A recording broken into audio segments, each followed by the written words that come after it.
Bom, meus irmãos, é um tempo de grande oportunidade que nós temos de poder ouvir mais da palavra de Deus e pensar um pouco sobre ela. E voltando então aqui ao livro de Josué, nós temos muitos desafios ainda no livro de Josué para ouvirmos através da palavra de Deus. Nas últimas oportunidades, só para recapitular rapidamente aquilo que nós já vimos, nós vimos por meio de Josué, ao longo do seu livro, nós vimos algumas passagens importantes, vimos a preparação do povo de Israel para a travessia do Jordão, vimos também o povo atravessando o rio Jordão, por meio do milagre da parte de Deus, a concessão dessa oportunidade deles estarem ali, passando a pés secos pelo rio Jordão. Nós vimos a preparação de Israel para a invasão de Jericó. Nós vimos Jericó sendo derrubada e ali Raabe e sua família sendo poupada por ter apresentado uma fé ao Deus vivo e verdadeiro.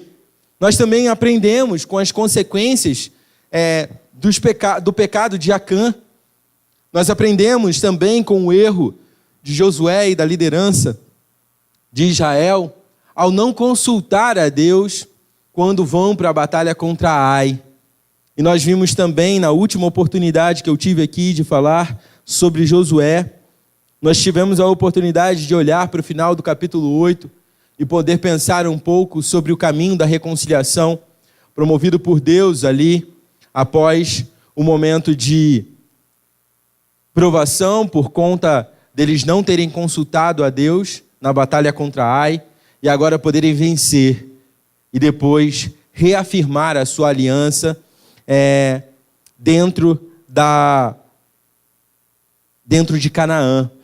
E hoje nós teremos a oportunidade de ver como a desatenção do homem, do servo de Deus, pode impactar negativamente nas nossas vidas e descobrir que sem Deus não há vitória. Talvez essa frase seja simples, mas ela é extremamente verdadeira, meus irmãos. Nós vamos ver ao longo do capítulo 9, nessa noite, que sem Deus não há vitória. Certa vez, só para a gente ilustrar um pouco desse texto, daquilo que vamos ver nesse texto de hoje, uma criança querendo ajudar o seu pai no seu serviço, vendo que ele trabalhava muito com o seu computador e no seu escritório dentro de casa e fora de casa, uma vez viu o computador do seu pai meio surrado, meio sujo, resolveu ajudar o seu pai limpando ele. E como era uma criança, viu que a limpeza com um paninho não estava dando jeito, pensou, minha mãe, quando ela precisa limpar as coisas, ela lava. E ele vai lá, então, e lava o computador do pai para que deixasse completamente limpo. E quando o pai chega e vê ali o seu computador completamente limpo, ele tem duas surpresas. Quem limpou e como limpou. E ele percebe que não está mais funcionando. E aí a criança vai, pai, eu fiz um favor para o senhor de limpar o seu computador, e como o paninho não deu certo, eu tive que lavar ele. E o pai fica extremamente decepcionado com o fato de perder o seu computador. Mas nós vamos ver que a vida cristã ela não é baseada em boas intenções, irmãos. Quando a gente olha para o capítulo 9, nós vemos Josué e o povo de Israel pensando em coisas terrenas, soluções humanamente possíveis, mas que não consultaram a Deus, não consultaram ao seu pai, e por isso a atitude deles acaba sendo precipitada. Eu queria então que os irmãos acompanhassem a leitura do capítulo 9 comigo, e eu gostaria de pedir uma ajuda dos irmãos, assim como nós fazemos na leitura, na abertura da IBD, eu queria que os irmãos também pudessem fazer da mesma forma. Eu vou ler o primeiro versículo E quem quiser participar desse momento, se coloque de pé e leia bem alto os 2 versículos seguintes. A gente vai fazer essa leitura juntos até o versículo 27, final do capítulo 9. Certo? Então eu vou ler. Peço que os irmãos sejam rápidos aí na resposta, porque o texto é meio grande. A palavra de Deus diz assim, Josué 9, versículo 1. E souberam disso todos os reis que viviam a oeste do Jordão, nas montanhas de Cefelá, e em todo o litoral do Mar Grande, até o Líbano. Eram os reis dos hititas, dos amorreus, dos cananeus, dos ferezeus, dos heveus e dos jebuseus.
Josué então os protegeu e não permitiu que os matassem.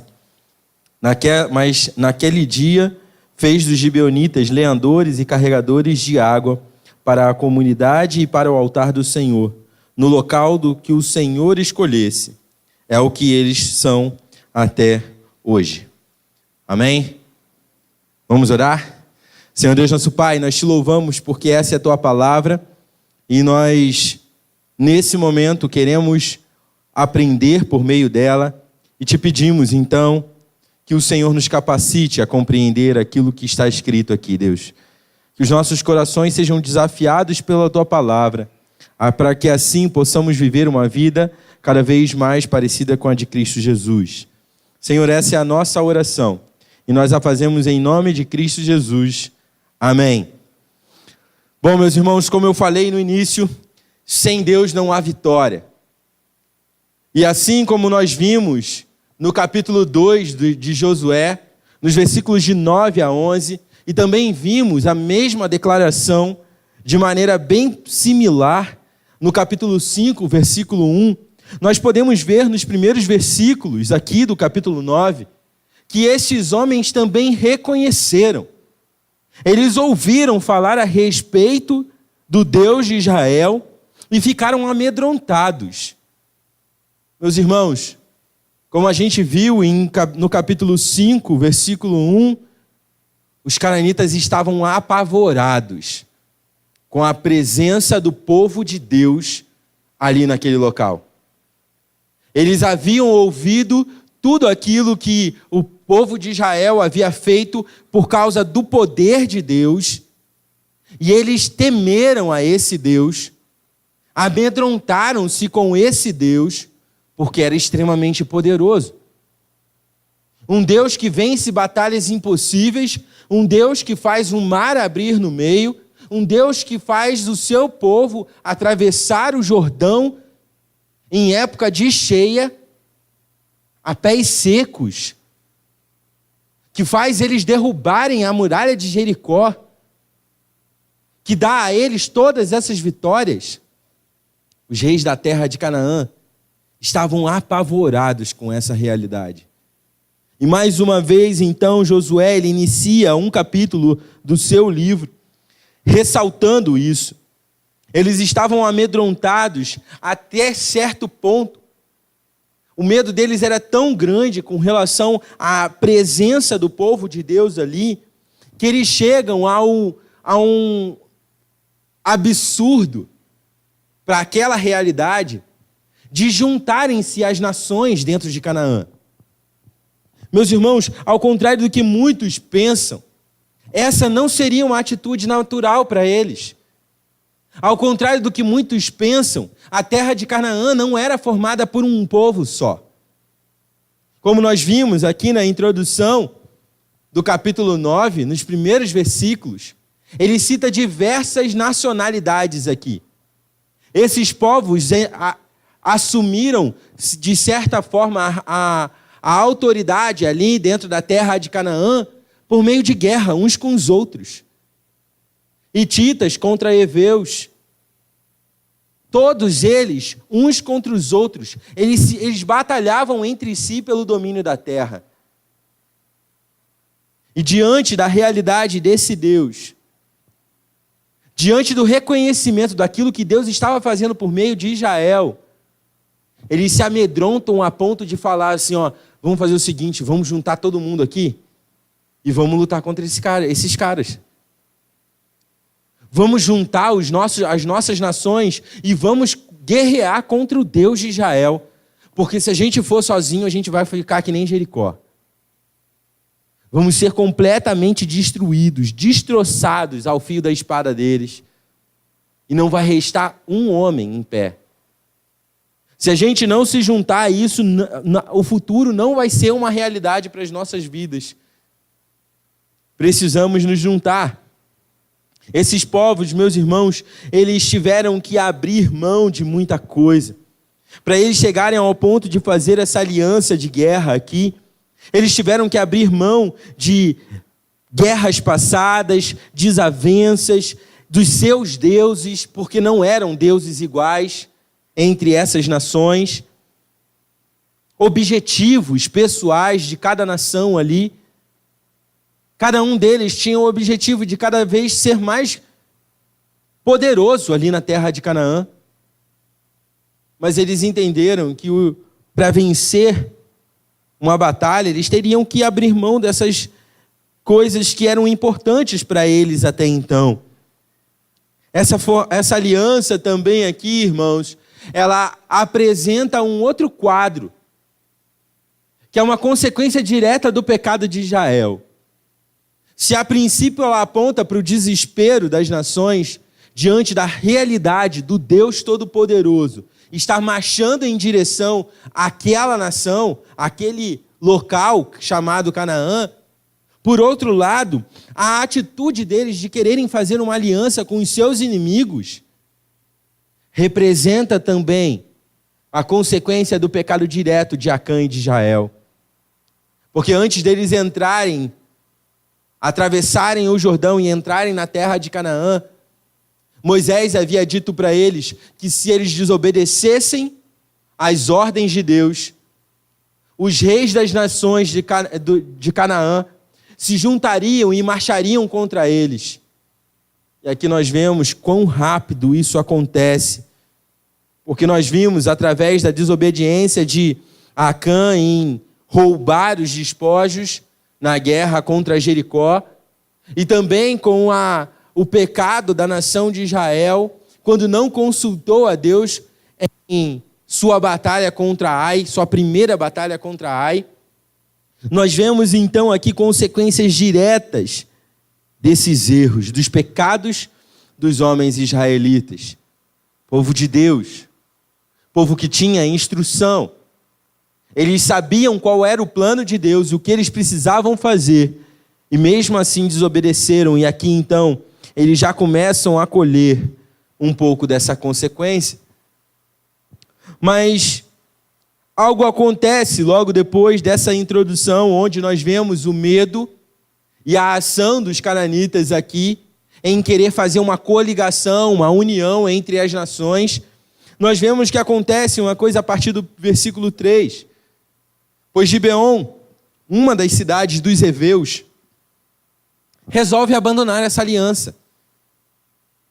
Diante do seu conhecimento daquilo que estava acontecendo ali em Canaã, diante dessas informações que eles tinham a respeito do Deus de Israel, Gibeon ele chega à conclusão: olha, nem se a gente se juntar vai dar certo isso não. Vamos fazer sabe o quê? Vamos procurar uma alternativa, porque a gente vai morrer. Se o Deus de Israel é esse Deus que tem feito todas essas coisas mesmo, quando eles chegarem aqui, não vai sobrar pedra sobre pedra. Não vai sobrar nada. Porque eles não vão deixar. Meus irmãos, certamente Gibeão percebeu que não existiria a possibilidade de vencer o Deus de Israel. E que tudo aquilo que eles estavam planejando na sua aliança de guerra era um engano. Simples. Era um engano deles.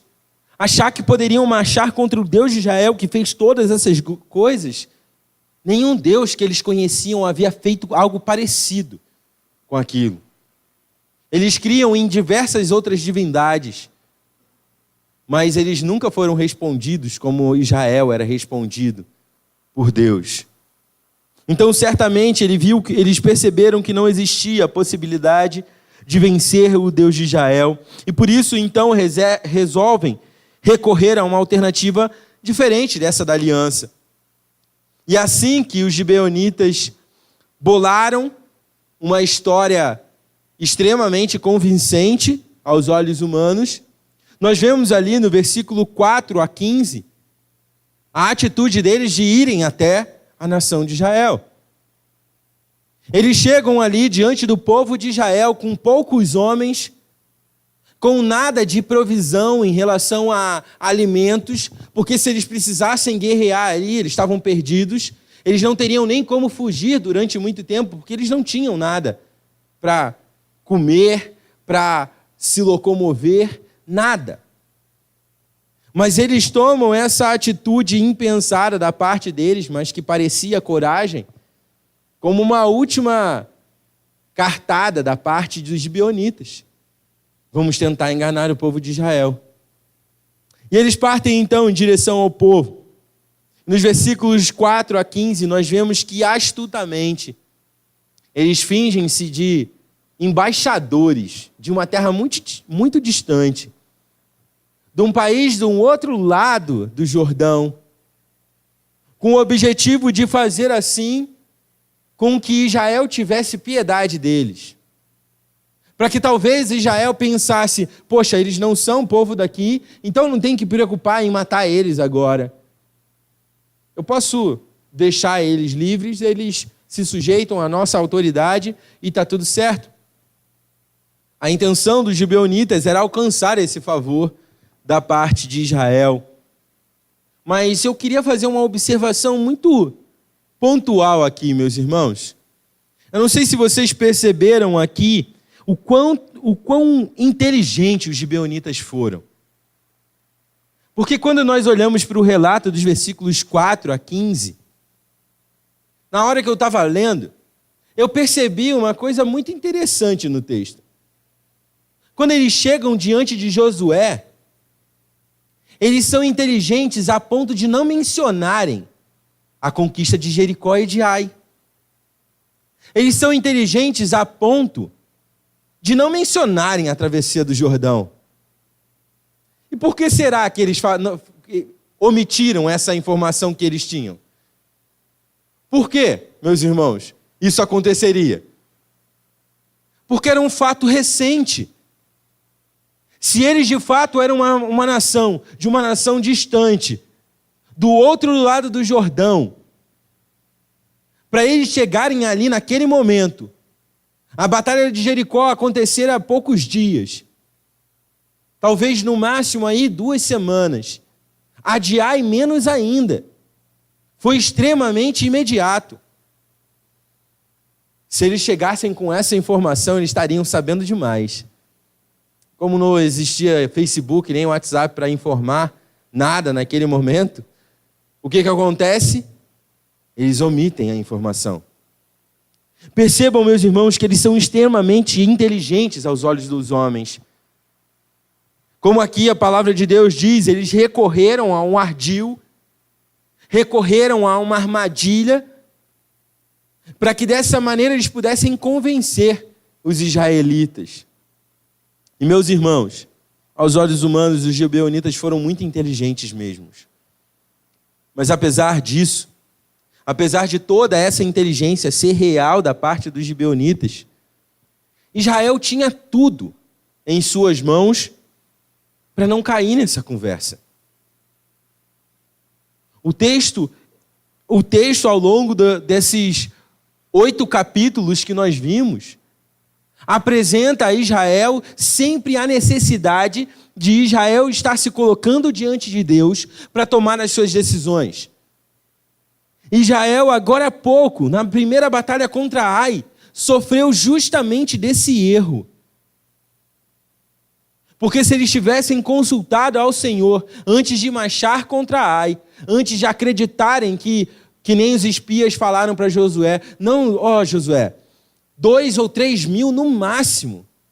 Você só precisa de 2 ou 3 mil homens para vencer Ai. Não precisa mais do que isso, não. E Josué acredita, confia na palavra do homem e não consulta a Deus. Da mesma forma como eles cometeram esse erro agora. Israel tinha total possibilidade de ter aprendido com o seu erro e agora colocar em prática. Israel tinha tudo para não cair nessa conversinha dos gibeonitas. Mas infelizmente, meus irmãos, não foi isso que aconteceu. Como nós vimos ali, a partir do versículo 4, um grupo de gibeonitas passaram a perna em Josué e na liderança de Israel por uma estratégia bem simples.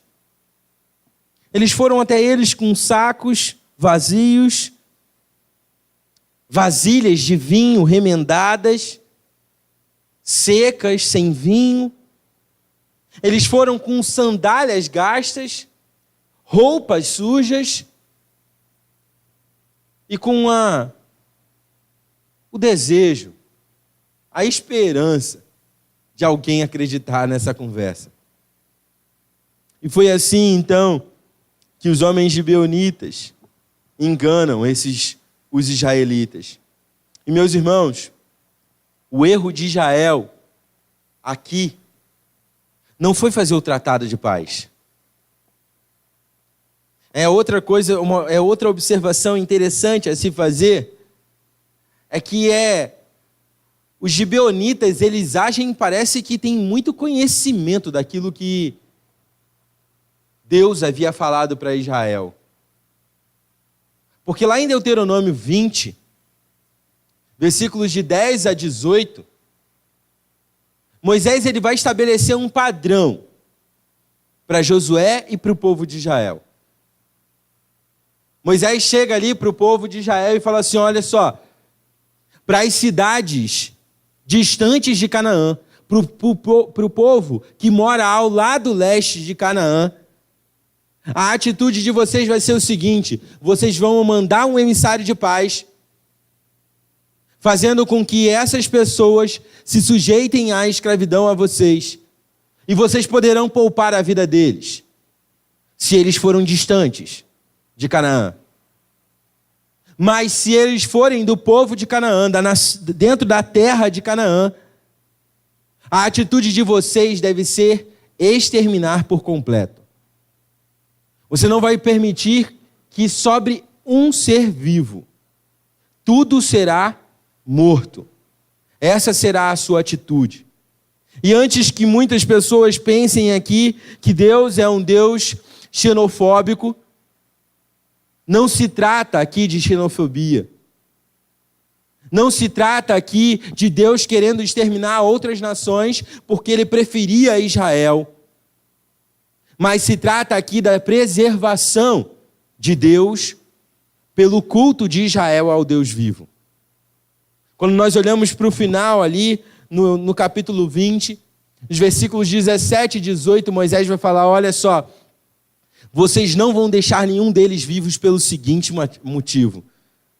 Porque se eles permanecerem no meio de vocês, eles vão corromper vocês. Porque se vocês permitirem que eles vivam no meio de vocês, com muita facilidade eles vão convencer vocês a ter um padrão diferente do padrão que eu estabeleci para que vocês vivam. Deus é um Deus que não é xenofóbico. E nós vemos isso no próprio livro de Josué. Quando nós vemos o contraste entre Acã e Raabe, nós vemos Raabe com a sua atitude de fé sincera a Deus, se colocando à disposição desse Deus, sendo salva por ele e inclusive abençoando a sua família. Deus poupa Raabe e a sua família, uma família cananita, do povo de Jericó. E o contraponto disso é justamente Acã, judeu, da tribo de Judá. Homem que tinha a sua família ali, conviveu e viveu com essa realidade de um Deus vivo, e por causa da sua atitude pecaminosa, o que acontece com Acã? É morto.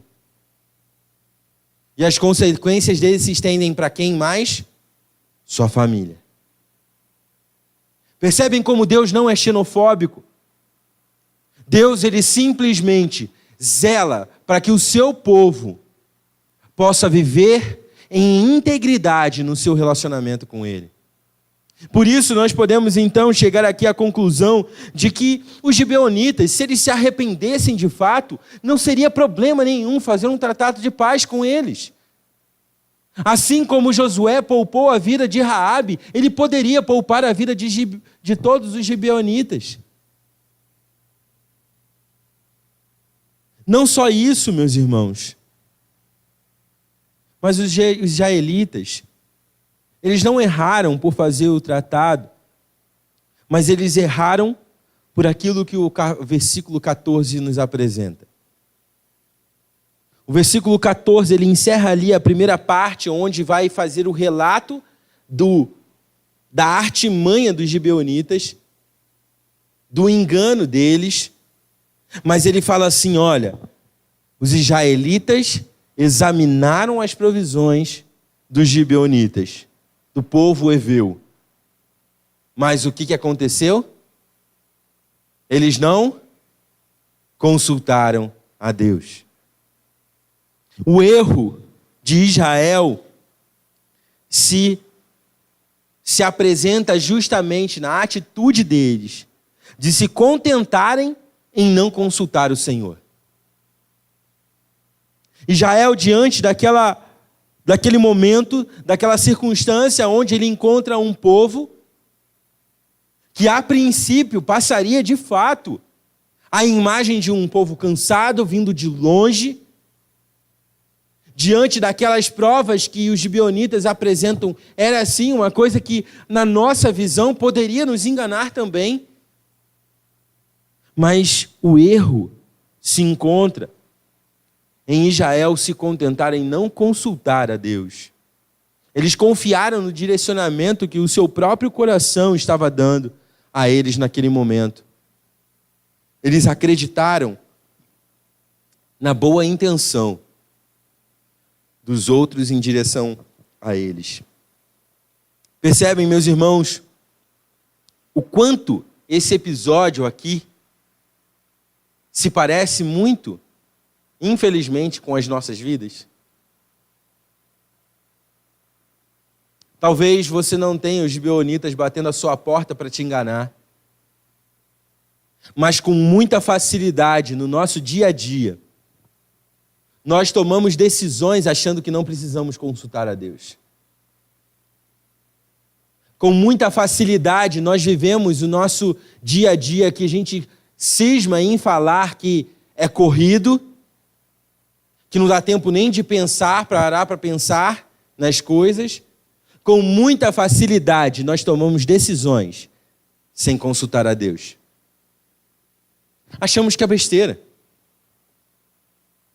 Eu preciso orar para saber de Deus se eu compro ou não isso, se eu faço ou não aquilo, se eu começo ou não esse relacionamento de amizade, namoro, noivado, casamento. Com muita facilidade nós caímos nesse erro, irmãos. Isso acontece. A gente pode olhar, às vezes, por um olhar meramente humano e enxergar aqui a incapacidade. Poxa, os israelitas são um povo muito ruim mesmo. Deus acabou de ensinar para eles isso e eles estão tomando essa atitude errada de novo.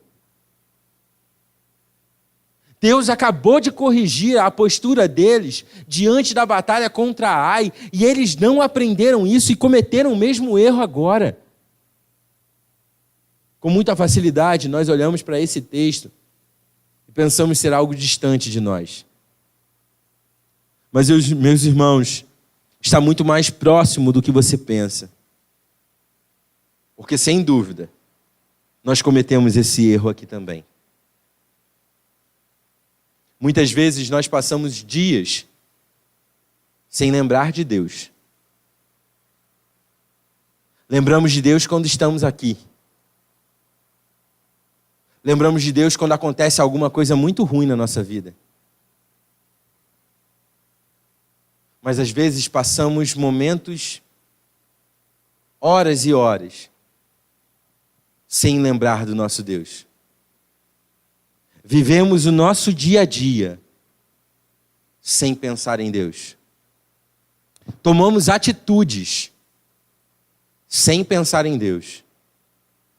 Ah, mas Paulo, essa aqui é uma atitude muito pequena. Eu não preciso saber de Deus se eu preciso... Não preciso consultar a Deus para fazer determinadas coisas. Meus irmãos, esse é o maior erro que podemos cometer. Porque sem Deus, não há vitória. Não existe a possibilidade de vencermos na nossa vida sem Deus. Talvez você pense, Paulo, um monte de gente que eu conheço venceu na vida e nem são crentes. Eles não venceram na vida. A vida deles não tem nada de vitoriosa. Podem ser bem-sucedidos? Podem. Podem ter tudo o que querem? Podem. Podem gastar dinheiro sem pensar na conta no final do mês? Podem. Mas isso não significa vitória. Isso não representa em nenhum momento a vida de alguém vitorioso aos olhos de Deus. Por isso, então, no versículo 15, nós vemos, irmãos, que por não consultarem a Deus, eles são enganados e firmam um comprometimento diante de Deus, pelo nome de Deus, um comprometimento inquebrável. E eles fazem isso porque não consultaram a Deus. Uma atitude simples. Uma atitude que aos olhos humanos seria uma atitude sensata. Porque nós lemos aqui e vemos aqui nos versículos de 4 a 15 que Josué chega para eles e pergunta: olha só, vocês são de onde? Eu não sei de onde vocês são. Pode ser que vocês sejam nossos vizinhos aqui e a gente não conheça vocês. E aí eles vêm: não, Josué, nós viemos de uma terra distante. Não está vendo aqui? Nosso pão, quando saiu de casa, saiu quentinho. Agora ele está todo seco, esmigalhado. Nossas roupas estavam novas. E agora você vê, nós estamos vestindo farrapos. Os nossos vinhos estavam em odres novos. E agora você pode confirmar que os nossos odres são completamente velhos, remendados. Sem vinho, sem nada. Nós viemos de uma terra distante. E então Josué e o povo de Israel fazem o quê? Tá bom, para mim tá bom isso. Confiaram naquilo que os olhos deles podiam ver. Mas não consultaram a Deus para ver aquilo que eles não poderiam ver. Eles não perguntaram a Deus qual era a vontade de Deus a respeito dessa decisão que eles precisavam tomar. E por isso, então, eles firmam esse contrato, esse comprometimento. Aqui a palavra utilizada é a mesma palavra utilizada na aliança feita entre Deus e Israel. Eles tinham que cumprir com isso. Nos versículos seguintes, do 16 ao 21, nós vemos o quão rápido a decepção de não ter consultado a Deus se abate sobre o povo de Israel. Porque o texto fala aqui que 3 dias depois, Israel descobriu que os gibeonitas eram seus vizinhos. 3 dias depois. Ninguém foi contar para Israel, não. Ninguém contratou um detetive particular para ir verificar o passado desse pessoal, não. Eles descobriram com o tempo, mas foram 3 dias só. Israel então descobre aqui que eles são seus vizinhos, são filhos dos heveus. E só para vocês terem uma ideia, irmãos, os heveus possuíam a terra justamente do local onde eles haviam refeito a aliança no final do capítulo 8, nos últimos versículos. A cidade de Gibeon estava ali próxima do Monte Ebal e Gerezim. Eles tiveram que passar por ali. E agora eles estão colhendo as consequências de não terem consultado a Deus. Os israelitas ficam chocados, então, com esse fato de terem sido enganados de maneira tão fácil. E no versículo 18, vemos que a indignação do povo pelo fato de Josué não ter permitido que os gibeonitas fossem atacados, ela é manifestada ali. Eles chegam, descobrem, olha, descobrimos que aqueles homens que vieram aqui negociar paz com a gente são os nossos vizinhos, eles são de Gibeão, são filhos dos heveus, e nós estamos indo lá então conversar com eles. E quando eles chegam lá, Josué não permite que Gibeão seja atacado. E aí o povo de Israel se enfurece. Por que nós não podemos atacá-los? Eles mentiram para nós. Eles fizeram a gente acertar uma aliança com eles de paz, sendo que aquilo tudo que eles falaram era mentira. E meus irmãos, o que se esperava de maneira natural aqui era a possibilidade de exterminar Gibeão.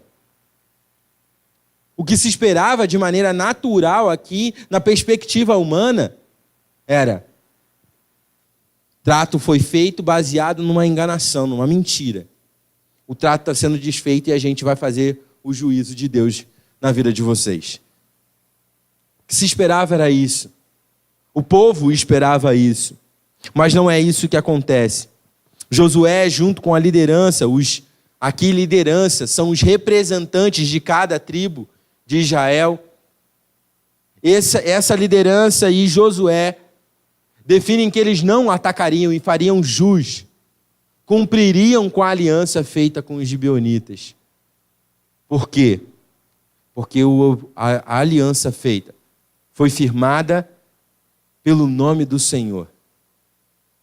Josué fala então para o povo: de maneira nenhuma nós vamos abandonar a nossa aliança.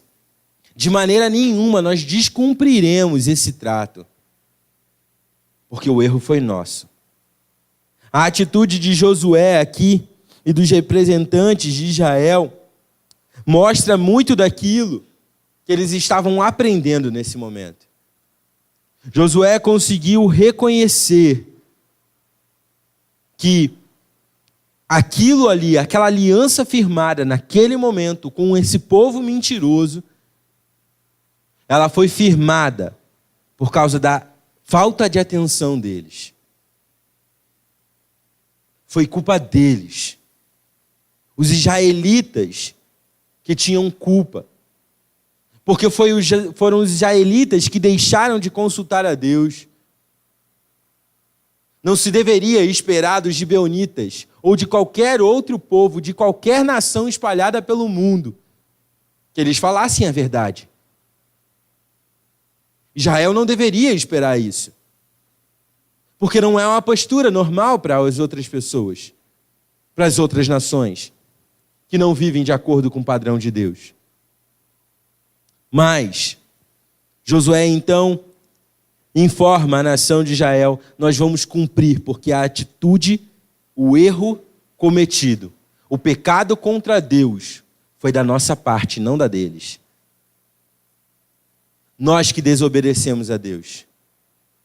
Fomos nós que assumimos a responsabilidade de confiar no nosso coração e nas boas intenções que nós tínhamos com relação aos gibeonitas, no lugar de consultar a Deus. Então essa responsabilidade diante dessa aliança firmada entre Israel e Gibeon, ela não poderia ser justificada com base na mentira contada. Porque a atitude que se esperava de Israel era uma só: obediência. Como eu falei para vocês na primeira vez que eu preguei a respeito de Josué aqui, eu falei que não existe a possibilidade de a gente falar sobre Josué e sobre esses relatos aqui sem mencionar constantemente obediência. Porque é isso que Deus está ensinando para Israel. E mais uma vez, com toda a calma e paciência da parte de Deus, Deus ensina mais uma vez: olha, Israel, vocês me desobedeceram. Olha, Israel, vocês escolheram confiar no seu braço e não no Senhor. Mas eu vou dar a oportunidade de vocês se arrependerem. E Deus, mais uma vez, dá a oportunidade deles se arrependerem, mas sem eliminar as consequências do seu erro. Quando nós vemos os versículos 22 a 27, o relato bíblico aponta que Josué chegou até Gibeão e falou com o líder deles, por causa da mentira de vocês vão viver como escravos para nós. Vocês terão a vida de lenhadores e de carregadores de água, tanto para o povo quanto para o templo. Porque vocês fizeram assim com a gente. A consequência da atitude de vocês é que vocês vivam para sempre servindo a nação de Israel. Talvez aqui, parcialmente, o cumprimento daquilo que Noé fala para o seu filho Cã, que tendo visto a sua nudez, foi amaldiçoado a ser escravo de Sem. E para aqueles que não conhecem, os filhos de Sem descendem ali até a chegada de Jacó, sendo Israel e as 12 tribos. Então aqui parcialmente também existe o cumprimento de uma promessa da parte de Deus, mas aqui em vista também da desobediência de Israel. Meus irmãos, diante dessa realidade, desse texto que acabamos de ver, eu queria pensar com vocês em duas aplicações básicas para esse texto. A primeira aplicação que eu vejo é que não tem como descobrir a vontade de Deus sem consultar a Deus. Não existe a possibilidade de experimentarmos a vontade de Deus nas nossas vidas sem que consultemos qual é a vontade de Deus. Talvez você possa pensar que essa aplicação seja meio óbvia, mas para os israelitas isso deveria também parecer óbvio. Para os israelitas, nesse momento aqui, poderia parecer algo extremamente simples. Eu preciso consultar a Deus, já acabei de aprender isso em Ai. Mas, meus irmãos, precisamos constantemente nos lembrar dessa realidade. Porque como se nada tivesse acontecido, os israelitas aqui tomam a mesma atitude que tomaram anteriormente. Tomaram a atitude de não consultar a Deus.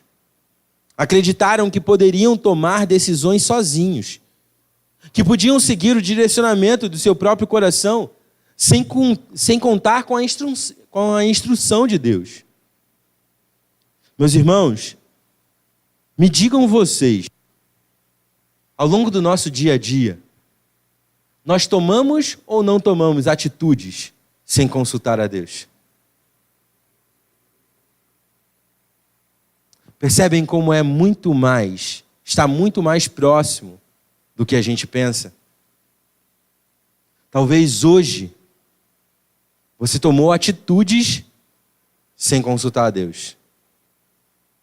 Talvez atitudes referentes, inclusive, à adoração a Deus, mas não consultou a Deus. Meus irmãos, muitas vezes, crentes vivem a sua vida achando que podem se dar ao luxo de não consultar a Deus durante o seu percurso.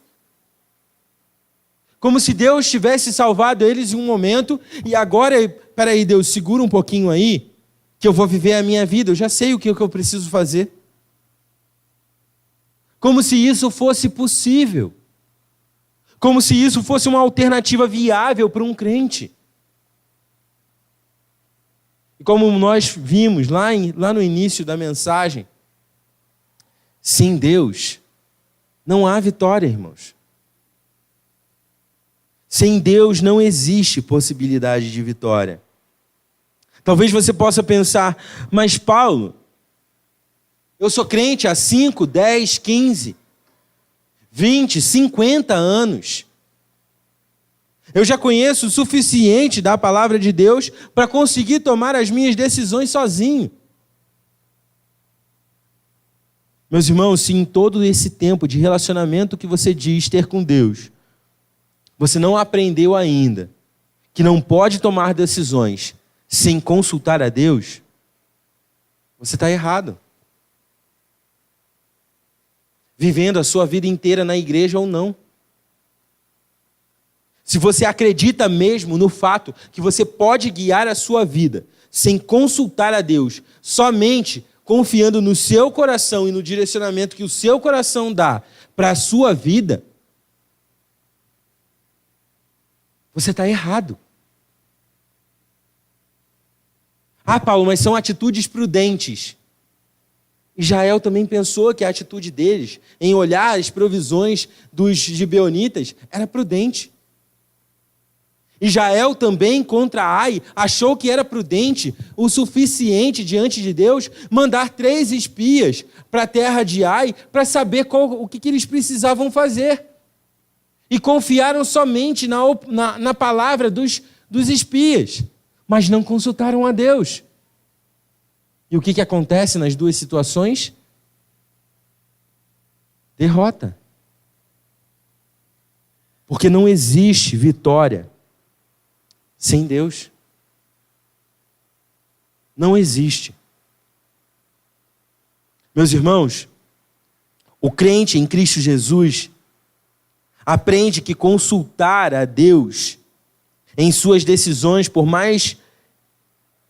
menores que elas pareçam, não é fruto apenas de um reconhecimento que ele é incapaz de tomar decisões sozinho. Mas eu também faço isso. Eu consulto a Deus em todas as situações e circunstâncias, decisões que eu preciso tomar na minha vida, porque eu desejo genuinamente que Deus me direcione. Eu não faço simplesmente porque sou incapaz, não. Eu não consulto a Deus só porque eu consigo reconhecer que eu não posso tomar decisões sozinho, não. Mas eu também quero que Deus participe ativamente da minha vida. Muitas vezes nos acomodamos com isso. Achamos que Deus não precisa mais participar da nossa vida. Achamos que podemos viver uma vida sem consultar a Deus, apenas confiando no nosso coração. Porque, afinal de contas, eu tenho 30 anos de igreja. Porque, afinal de contas, desde que eu me conheço por gente, eu estou na igreja. Um erro muito comum que nós cometemos, irmãos. A segunda aplicação que eu tiro para a nossa vida é que não tem como descobrir a vontade de Deus confiando apenas em boas intenções. E, meus irmãos, isso é muito importante. Porque não dá para achar que a vontade de Deus é que nem uma roleta russa, onde eu confio na sorte e espero o que vai acontecer seja de alguma forma próximo da vontade de Deus. Ah, mas Paulo, eu fiz com toda a boa intenção. Se você não consultar a Deus, a sua atitude é pecaminosa e é contra Deus. Ah, é boa intenção? Já ouviram um ditado? De boa intenção, o que está cheio? Percebem? De boa intenção, o inferno está cheio. Por que falamos esse ditado? Porque as pessoas em si podem ter boas intenções, sim. Mas se elas não forem direcionadas por Deus, a atitude dela continua sendo pecaminosa. Ah, mas Paulo fez boas ações. Diante de Deus, boas ações não são nada, se não são feitas para a glória dele. Diante de Deus, boas ações não servem de nada, se não redundar para a glória e honra somente de Deus. Tem um monte de gente que faz boas ações aí, irmãos. Um monte de gente. Isso não faz dela pessoas que agradam a Deus. Isso não faz delas pessoas que estarão com Deus quando Cristo Jesus voltar. São boas aos olhos humanos? São. Mas diante de Deus, a bondade humana é malignidade. Porque no homem não existe nada de bom que possa agradar a Deus. tudo que nós podemos fazer para agradar a Deus por nós mesmos não representa nada de bom para Deus. Por que nós podemos fazer coisas boas, louvar a Deus, exaltar o nome de Deus, fazer isso juntos e individualmente? Por quê? Porque Cristo Jesus nos capacitou a isso. Somente isso. Somente por meio de Cristo Jesus essas coisas são possíveis, meus irmãos.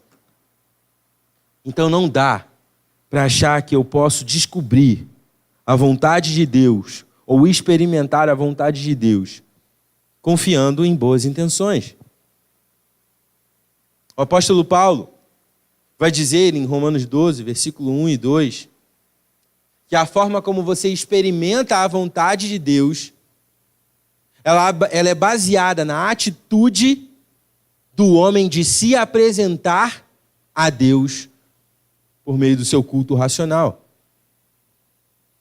Paulo fala: rogo-vos, pois, pelas misericórdias de Cristo Jesus, que vocês apresentem os vossos corpos como sacrifício vivo, santo e agradável a Deus, que é o vosso culto racional. Não transformem-se não se amoldem ao padrão, à mente desse mundo, mas transformai-vos pela renovação da mente nova que vocês já possuem, que é a mente de Cristo Jesus. E o resultado é o quê? E vocês experimentarão qual seja a boa, agradável e perfeita vontade de Deus. O resultado é simples, meus irmãos. Mas muitas vezes nós esquecemos disso. Achamos que podemos confiar nas nossas boas intenções em querer agradar a Deus e por isso não consultamos a Deus. O exemplo de Israel aqui é um exemplo bem claro de que não podemos confiar que experimentaremos a vontade de Deus por meio de boas intenções da nossa parte. Meus irmãos, precisamos aprender com os erros. Não podemos nos dar ao luxo de, como Israel fez aqui, mesmo tendo passado por pelo mesmo erro em Ai, de termos uma vida que vem erro atrás de erro, mesmo erro sempre. Não podemos nos dar ao luxo de viver uma vida sem consultar a Deus, porque isso não é relacionamento com Deus. Se você toma atitudes no seu trabalho sem pensar em Deus, sem consultar a Deus no que você deve fazer, meu irmão, o que a gente está aprendendo hoje é que você não pode se dar ao luxo de fazer isso. Se você toma essas atitudes e decisões na sua faculdade, na sua família, sem consultar a Deus, se dando ao luxo de confiar no seu coração e na boa intenção que você tem de, talvez, experimentar a vontade de Deus, você está errado. Se no seu namoro, casamento, noivado, você não consulta a Deus para direcionar as suas atitudes, você está errado. Porque como pode alguém querer ter relacionamento com outra pessoa sem comunicação? Não existe possibilidade. Por isso, irmãos, não existe vitória se não estivermos com Deus. Como eu falei lá no início, sem Deus não existe vitória. Precisamos, então, meus irmãos, pensar, avaliar a nossa vida agora, seja ela em qual nível estiver de relacionamento com Deus. A oportunidade que Deus está te dando é agora, de reavaliar a sua vida diante de Deus. Como você está lidando com o seu trabalho? Como você está direcionando o seu casamento? Como você está direcionando o seu namoro? Como você está direcionando a sua vida pessoal? e o seu relacionamento íntimo com o seu Deus. Você tem confiado no seu coração e buscado experimentar a vontade de Deus, confiando que o seu coração vai direcionar para a atitude que apresente isso? Você tem confiado nas boas intenções que você tem, de por meio das suas atitudes, quem sabe, experimentar a vontade de Deus? Ou você tem se apresentado de maneira constante diante de Deus para consultá-lo? Qual passo você precisa dar agora? Meus irmãos, nós caímos no erro de confiar nos nossos corações e nas nossas boas intenções porque pensamos pouco em Deus. Porque lembramos pouco daquilo que Ele fez por nós. Quando a gente olha para o exemplo de Israel aqui, nós podemos perceber que as consequências sempre serão as mesmas quando não consultamos a Deus. Derrota. Que possamos então aprender com o erro de Israel e com os nossos muitos erros que já cometemos, de confiar no nosso coração e nas nossas boas intenções. E que possamos sair daqui hoje desafiados a viver uma vida constantemente consultando ao nosso Deus. Para que assim possamos fazer que nem Paulo instrui os romanos lá no capítulo 12, versículo 1 e 2. Possamos experimentar qual seja a boa, agradável e perfeita vontade de Deus. Amém? Vamos nos colocar de pé? Vamos orar? Encerrando, agradecendo a Deus por esse tempo que tivemos aqui. De poder pensar sobre tudo isso. E podermos também ter a possibilidade de reavaliar nossas vidas. Nos arrepender se erramos. E colocarmos os nossos erros diante do nosso Deus, que é misericordioso e rico em graça, que dispensou o seu amor por meio de Cristo Jesus, para fazer com que nós, pecadores miseráveis, pudéssemos ser reconciliados com Ele. Que possamos experimentar isso, não somente nessa semana, mas em toda a nossa vida. Oremos. Senhor Deus, nosso Pai, nós te louvamos porque a Tua palavra vem de encontro ao nosso coração. E quando ela faz isso, Deus, ela remexe tudo o que nós conhecemos. Remexe a nossa vida porque é necessário. Porque de alguma forma, Deus, temos falhado contigo, pecado contra o Senhor, em direcionarmos a nossa vida baseado na confiança do nosso próprio coração, confiando nas boas intenções que nós podemos ter, achando que elas podem nos levar a experimentar a Tua vontade. E Deus, nós pedimos perdão por isso. Reconhecemos que temos pecado contra Ti e colocamos isso diante de Ti,